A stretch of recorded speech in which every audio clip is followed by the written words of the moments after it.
قراءة في كتاب النفط والدم. يسرد الكاتبان الأمريكيان برادلي هوب وجاستن شيك مسار تولي ولي العهد الحكم في السعودية. يتتبع الكتاب صعود محمد بن سلمان كقائد سعودي مستبد. يخصص الكتاب مساحة للأزمة الخليجية وكواليس حصار قطر. يكشف المؤلفان الكثير حول اعتقالات الريتز.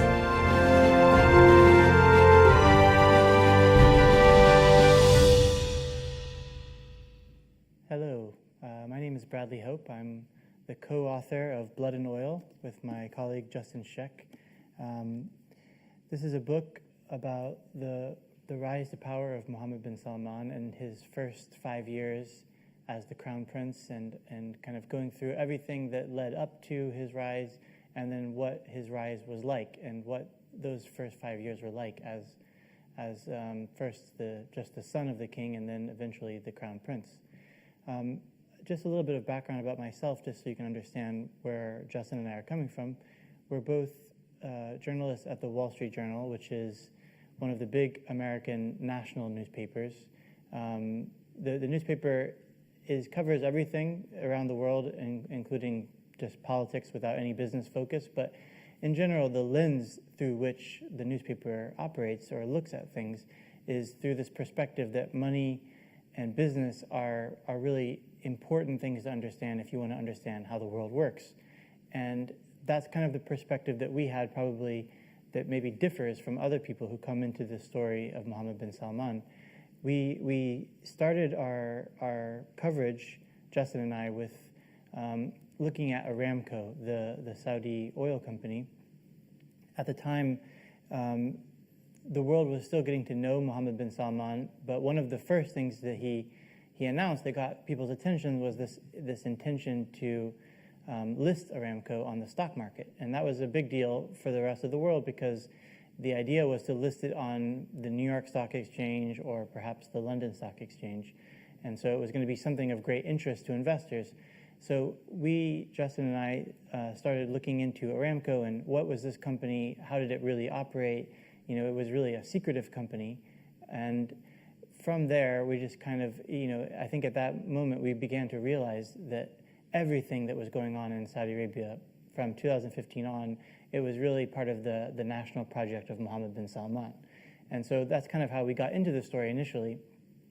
We've covered many things in the newspaper about him over the years. We wrote a big story about a fire that happened at Aramco that was covered up, that led to the deaths of many people that were Aramco employees, and how it could have been prevented, and it was sort of a big mistake of the institution. And we did a story about Mohammed bin Salman's, some of his early business interactions, including some that led to himself and his family getting a lot of money through a state-related project. And also Justin did one of the big first stories about the takeout of Mohammed bin Nayef by Mohammed bin Salman. So, and then of course we were, like everybody in the world, deeply shaken by the murder of Jamal Khashoggi, and we were speaking to each other about how could we take everything that we know and really use it for a greater purpose when it comes to the story of Mohammed bin Salman.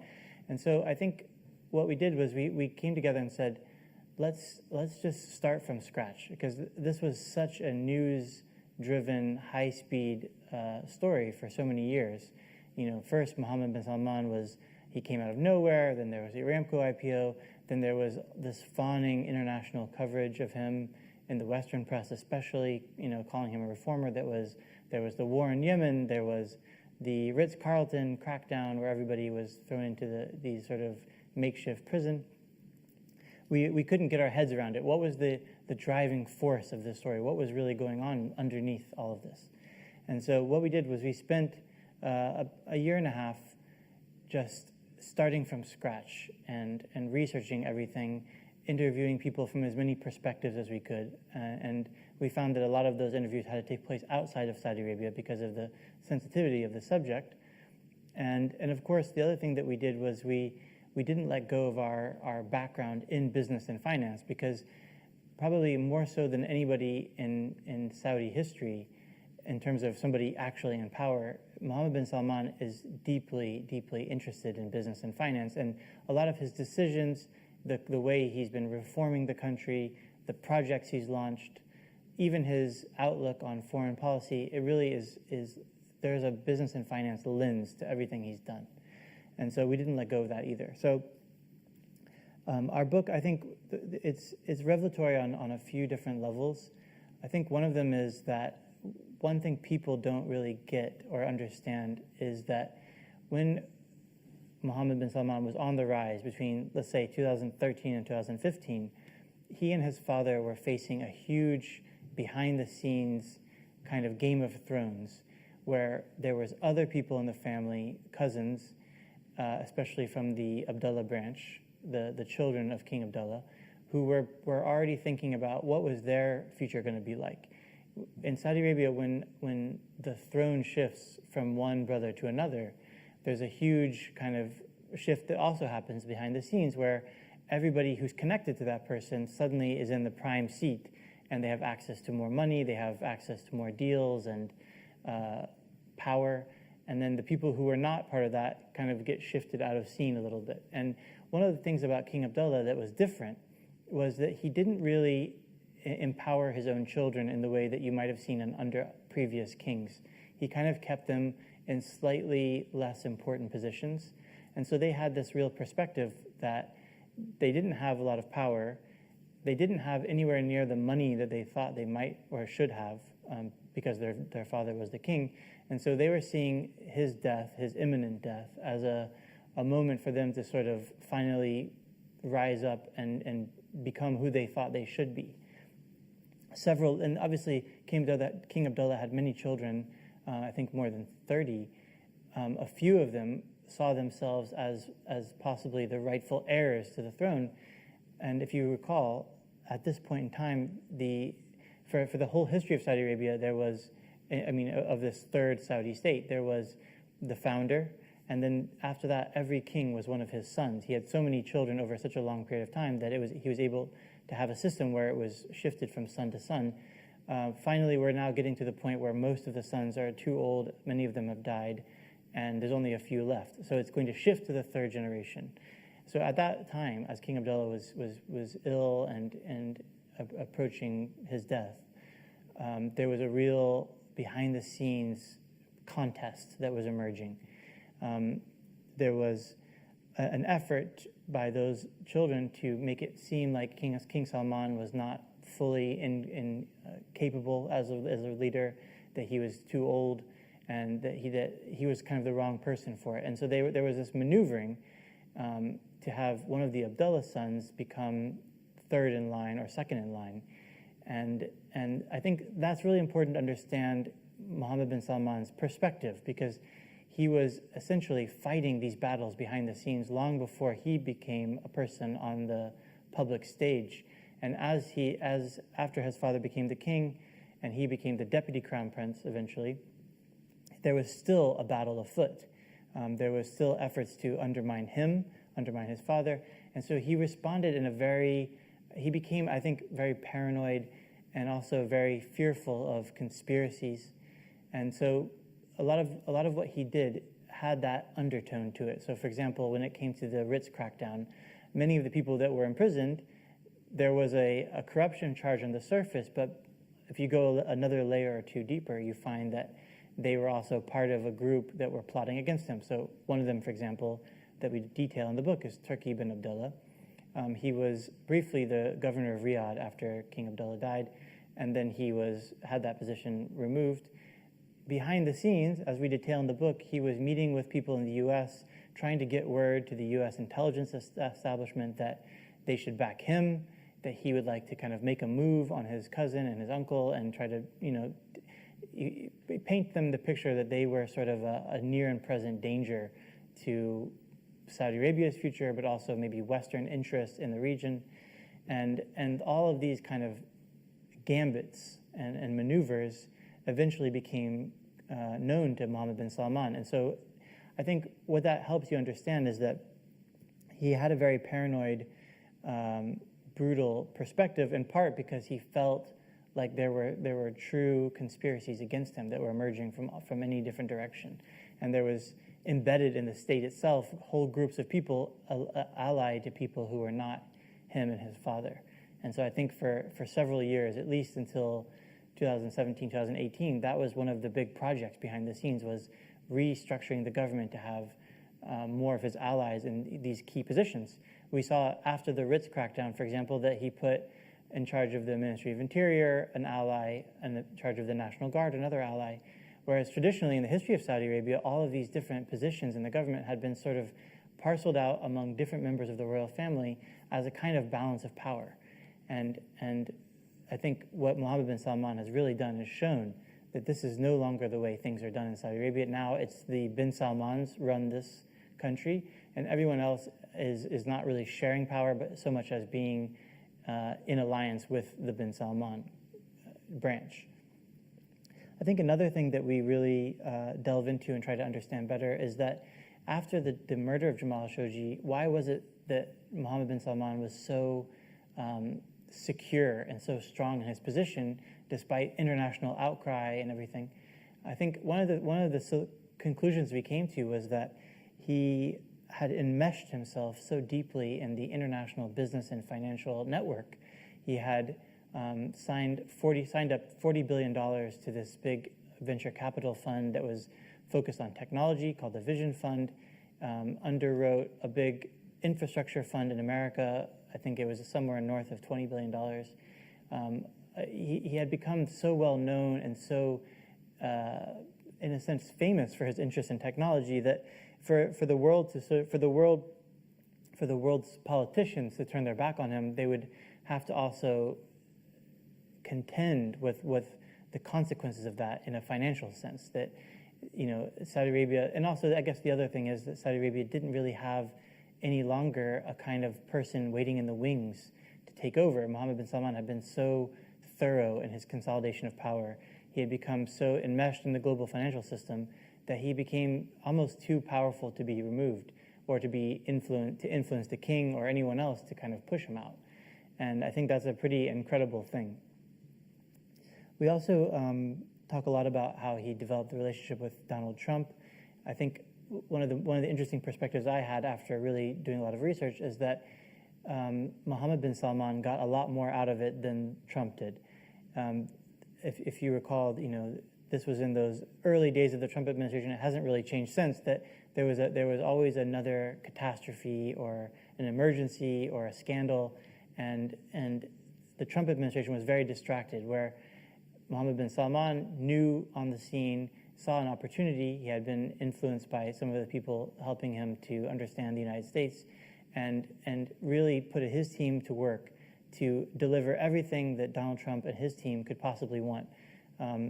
Big headlines about numbers of billions of dollars spent on arms and weapons, business deals also in the tens of billions, the right kind of pomp and circumstance and ceremony. And they really thought it through. And I think that really strengthened his position in a way that nothing else did in those early years, because he signaled to his father, to his relatives, to the country, that he, despite being, just a 30-something young prince without much of a history in government or business, was able to persuade the President of the United States to make his first trip to Saudi Arabia, to have this kind of successfully orchestrated trip with lots of photo ops. And I think it really just was a big signal to everyone that he was kind of the person that was driving the country, that he was in charge.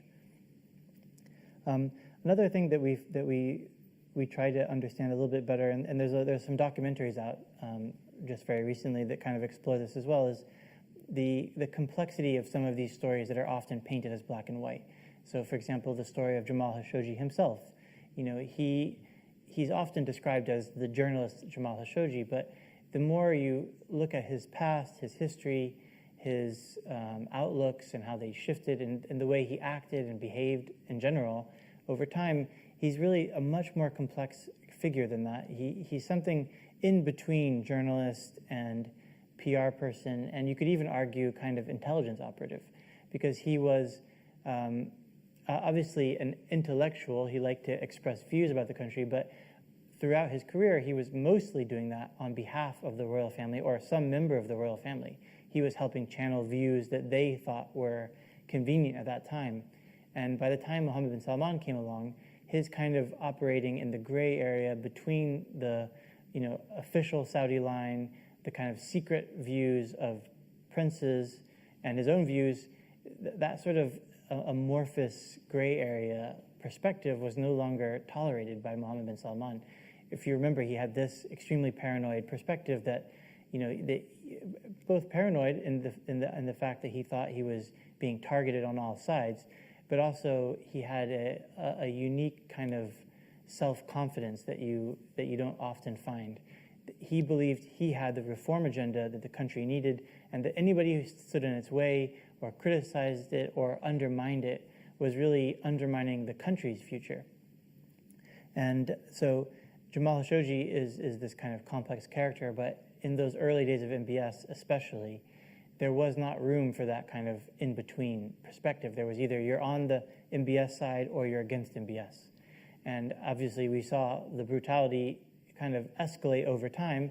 In the early days, people were thrown in prison, told they can't be on Twitter anymore, or silenced.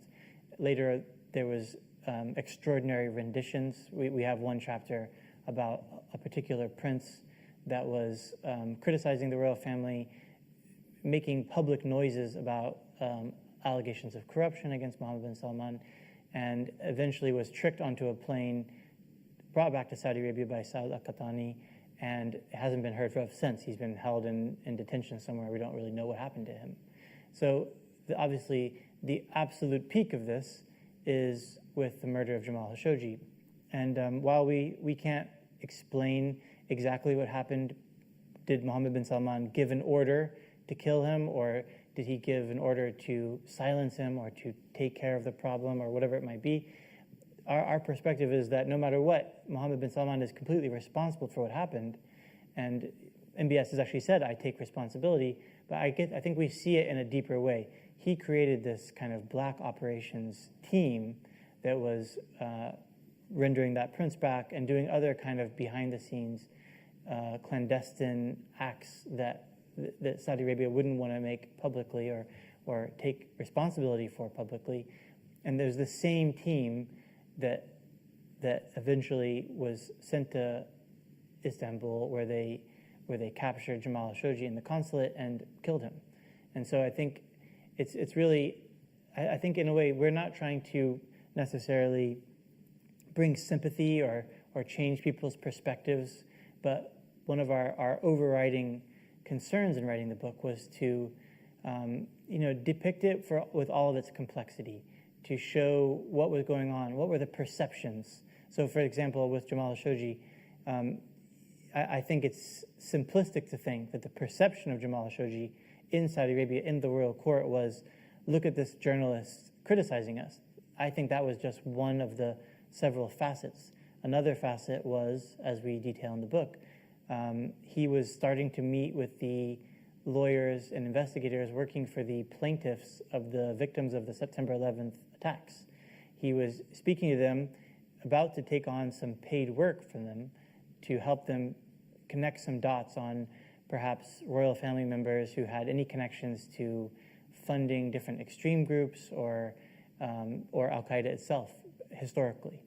And that would have been very detrimental to Saudi Arabia, because not so much did the royal court of Mohammed bin Salman care about the history of that attack and who funded what necessarily, but that lawsuit was the single reason why Aramco couldn't be floated on the New York Stock Exchange. People who were working for Aramco came to the conclusion that would have set Saudi Arabia up for lawsuits, that people could sue Aramco and or sue Saudi Arabia and then take over shares of Aramco if they were to win that lawsuit. So it was a huge financial risk, and anybody helping that lawsuit was going to be essentially aiding people taking money away from the Saudi Arabian Sovereign Wealth Fund, from the development plans.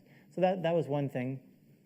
Obviously, he also was being surveilled in some way, maybe not directly, but at least through people he was connected with, and he was creating a kind of pro-democracy group that just actually launched recently in his honor. That was something that he never did, in his life, which was really praise publicly a democratic reform process for any of these Gulf monarchies. And so I think they really perceived him as somebody who is extremely traitorous, someone who had spent his whole life living off of the royal family, supporting them, and then suddenly switching so profoundly against them and pursuing these goals that, while he said were idealistic, they saw them as just a kind of a traitorous move, and somebody who was also potentially being paid for these different projects, not doing it purely for principles. And so I don't think it changes anything about the horrendous nature of the murder of Jamal Khashoggi, but it does help us understand who we're dealing with in this crown prince position. Mohammed bin Salman is not necessarily, like he's been described, a rash, emotional person. I think he's much more strategic. I think how he perceives the world matters, that he takes some guidance from his government, from his advisors. So again, it's not to sort of soften anyone's views on Mohammed bin Salman, but just to understand him on a deeper level. I think one of the key questions, though, going forward is, has he learned anything from these experiences? He's had a lot of failures. There's the Yemen war, which has become one of the world's great humanitarian crises. A lot of the economic development projects haven't really panned out yet. The reversal of his stature, so profound after the murder of Jamal Khashoggi. I think the real question everyone has, including in Saudi Arabia, is what would these last 5 years tell us about the next 5 years? And will he be taking on some guidance about how to be a little bit less decisive at times? I mean, I think one of the key characteristics of these 5 years was every time he confronted a problem, he wanted to hear all the ideas, and the one that was most aggressive, had the best potential to be a completely new outcome, that was the one that was most attractive for him. And I think what we've seen from the results of those decisions is that very few of those have worked out in the way that he had hoped they would work out. And so I think it's been it must have been a very disappointing time for him in many ways. But at the same time, as we can see from watching what happens in Saudi Arabia, from speaking to people there, he seems to be extremely confident, has lost none of his resolve, and is pushing ahead with a great deal of focus inward. Instead of traveling around the world like he used to, he's been spending a lot more of his time in Saudi Arabia, focusing on the economic development projects. And I think that is going to be the defining factor for him going forward. No one will ever forget the murder of Jamal Khashoggi or the crisis in Yemen, but I think that he thinks, and his team think, there's a lot of potential still to establish a legacy. That's not yet his legacy, that he still has a lot of opportunities ahead of him. If he can change the nature of Saudi Arabia's economic development, if he can change the way that Saudi Arabia behaves and acts and influences the rest of the world, whether it's through economic things or through religious teachings or its role as the center or the country that hosts Mecca and Medina. So I think, in a way, I think of this as sort of just chapter one of a very exciting, often scary story of the new Saudi Arabia. For much of my career, including spent in the Middle East, I kind of wrote Saudi Arabia off as a sleepy place where not much was happening. And in these last 5-6 years, it's been just a roller coaster ride, and very exciting, but also worrying to watch at times. But there's a lot of reason to still hope that Saudi Arabia will be playing a bigger and a more important role in the future of both the Middle East and the world itself.